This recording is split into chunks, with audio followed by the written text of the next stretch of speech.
de l'Assemblée nationale. Alors, vous invitez le président à prendre ses responsabilités. Ah oui. Mais il n'y a pas de... Depuis que il n'y a pas d'Assemblée nationale. Parce que le groupe parlementaire majoritaire, je l'ai dit une fois, avait volé le poste de vice-président de l'opposition de Takawal à l'époque. Ça fait 2 ans. C'est la dernière fois seulement qu'il voulait essayer de restituer ce poste de vice-président au groupe Takawal. C'est des députés majoritaires qui font ce qu'ils veulent en violant la Constitution, le règlement intérieur de l'Assemblée nationale, qui donnait un vice-président à l'opposition. Durant la première année de cette législature-là, l'opposition n'avait pas de vice-président, volé par le groupe parlementaire majoritaire. 1. 2. Tout dernièrement, le gouvernement L30, tout le monde sait que c'est une violation flagrante de la Constitution, des lois de ce pays. La rétroactivité. C'est extraordinaire.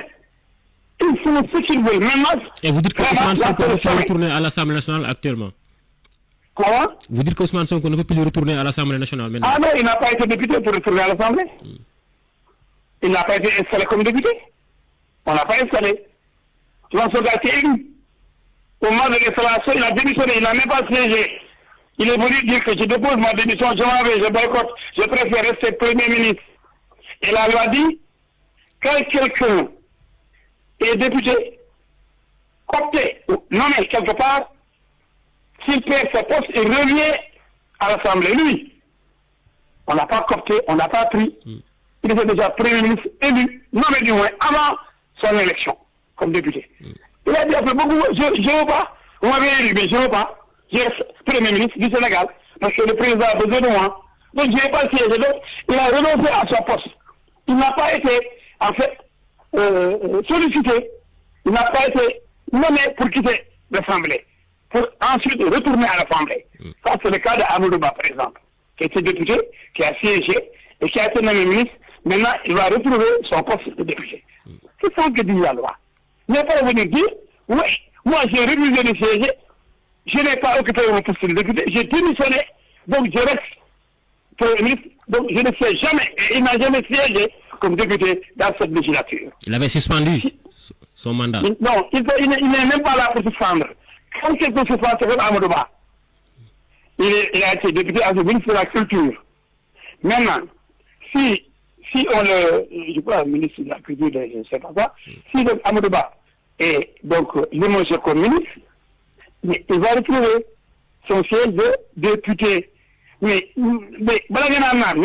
maintenant, parce que le groupe parlementaire a 130 députés, donc mardi prochain, en plénière, leur initiative va passer comme... Voilà. Ça ne passera pas. Le président de la République, gardien de la Constitution, garant du bon fonctionnement des institutions, le président de la République, pour éviter de trahir son serment, doit réagir en empêchant la forfaiture. Comment?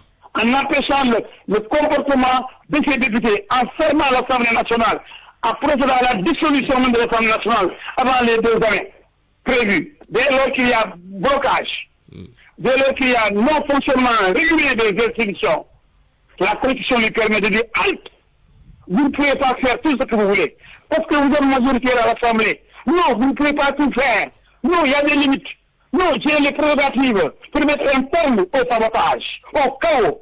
Je ne vais pas accepter à l'installation du chaos institutionnel dans mon pays en tant que chef de l'État.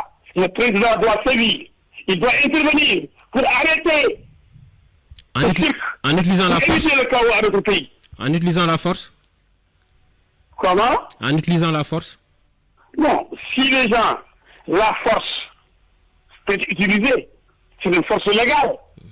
Quand des gens sont hors la loi, quand des gens se comportent en trouble-fait, quand des gens bloquent le fonctionnement régulier des institutions, quand il y a sabotage de l'institution parlementaire, la représentation nationale, le président,